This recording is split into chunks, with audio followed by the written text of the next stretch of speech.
Thì các bác nha, nhờ bác muốn hỏi cái tiếng kêu của nó như nào, lúc này em sẽ cho mọi người xem nghe tiếng kêu của nó nha. Tiếng kêu này mọi người, để mọi người biết nè, các bác đỡ phải thắc mắc nó kêu như thế nào, có kêu có to hay không nha. Cái này thì phù hợp với lại những ai mà phải ra ngoài đồng thường xuyên đây, hoặc là đi làm công trình mà không được mang những cái dụng cụ to đi, không thể mang theo bên mình được đấy, thì mang cái nhỏ đi thôi nha mọi người nhé.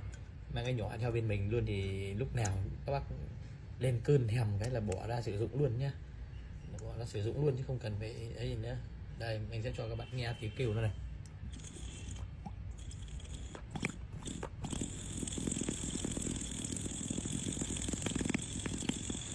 Đấy, không biết các bác có nghe tiếng không ạ?